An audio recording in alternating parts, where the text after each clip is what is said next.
Huwag mong subukan. Masisira ang buhay mo. Hello, good evening.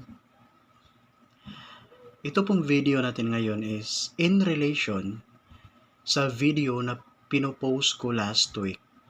Yung pahayag ni PBBM tungkol po sa dalawang previous administrations before siya nakaupo bilang Pangulo na wala daw nagawa in relation sa damage caused by Yolanda doon sa Tacloban. Alright. So, para po hindi tayo bias, para po objective po yung pinapakita natin. Ito po, may video po ako na a sort of documentary po.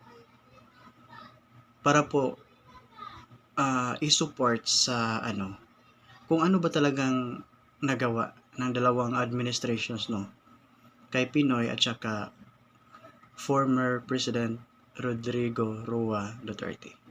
Para po magiging informed po tayo. Hindi po tayo mabubudol sa kahit ano lang pinagsasabi ng ibang tao. 'Di ba? So kasi po sa akin may prinsipyo po ako. Hindi sa pakialamero tayo, but kailangan po tayong makikialam. Bakit? Kasi po we are living in a democratic form of government wherein we need to safeguard our rights, and it is our duty to makikialam, di ba? Kasi po tayo yung naaapektuhan sa mga pangyayari, and it's not only for us sa current generations but for the future generations. So yan lang po ang nakukuha kong parang prinsipyo or lesson sa mga current events ngayon, lalong-lalo na there are a lot of critical issues. So please, kayo lang po ang maghusga, tingnan nyo lang po ang video, then try to compare po yung pahayag ni PBBM before at saka yung mga video na pinapakita ng parang source. Okay? Pag naalala natin itong mga panahong ito, bagyo, naalala natin yung panahon ng bagyong Yolanda kung saan kayo ay kabilang doon sa mga tumugon sa mga pangangailangan ng ating mga kababayan dyan sa Tacloban, lalo na sa issue po ng pabahay. Dahil recently nga ay may pahayag ang ating Pangulong Bongbong Marcos. Nag-iba yung tono dahil wala daw nagawang programa ang administrasyon ni dating Pangulong Rodrigo Duterte sa mga biktima ng bagyong Yolanda sa Tacloban. Ano ho ba ang totoo dito, Ginoong Marcelino? Actually, ang nangyari dyan, yung panahon ni former President Pinoy, they came up with the Comprehensive Rehabilitation and Recovery Program. They call it the CRRP. It is supposed to take place from the moment yung Yolanda hit Giwan Samar, because the landfall of Yolanda was in Giwan Samar and it went out in Palawan. So ang nangyari, so they came up with CRRP. Actually, maraming cluster doon, Admar at saka Jay. May peace and order cluster, may resettlement cluster, mayroong employment and livelihood cluster. So, isa sa mga clusters, we were handling it, which was the resettlement cluster, and which was the most obvious in all of the clusters na talagang should be able to take full responsibility in the rehabilitation and comprehensive recovery of the Yolanda corridor. So, since it is the most obvious, yan yung pinakamalaking funding na binigay ni Pinoy. So in the CRRP, more or less there was around 60 billion indicative figure na talagang i-release yan in tranches.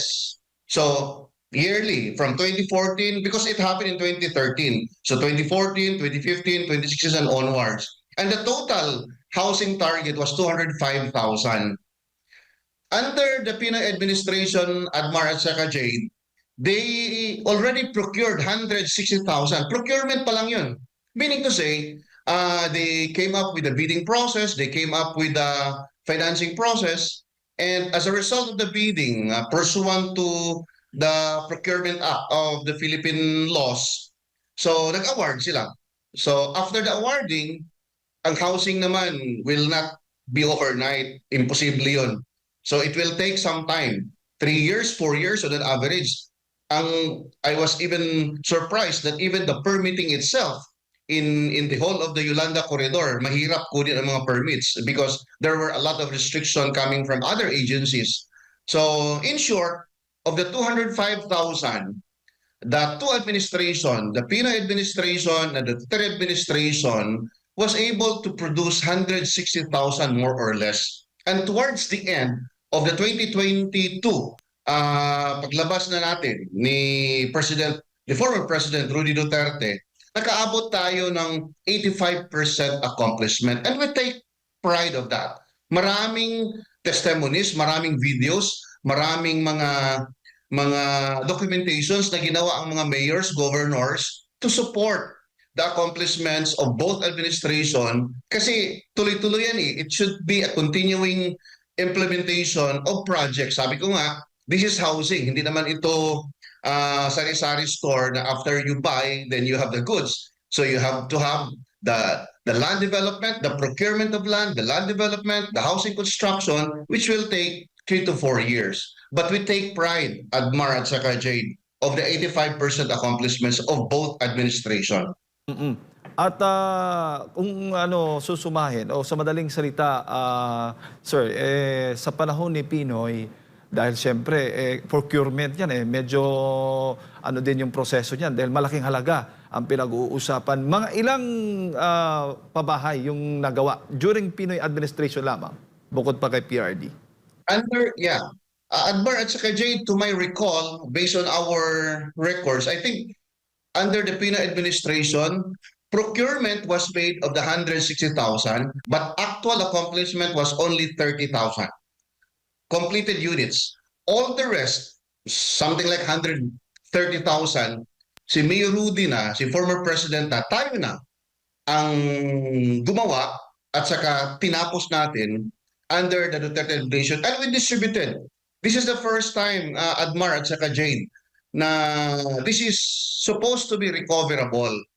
The annual budget, nasa GAA ito. So it is supposed to be recoverable. Meaning, ang indicative cost ng isang housing is 290,000 pesos house and lot. But we said, in 2017, the year after Mayor Rudy assumed into office, sabi namin, Mr. President, together with Cabsec John Ivasco, disaster housing ito. Wala namang pangbayad ang mga tao na biktima ng Yolanda. I think this can be one very meaningful token natin or gift natin to the people of the victims of Yolanda. So he declared in 2017, I can recall that was March, I think, in my office, we had a summit of all the beneficiaries of Yolanda plus some other governors and mayors, and he declared that full grant nito, wala na kaming babayaran. And everyone was so happy about it.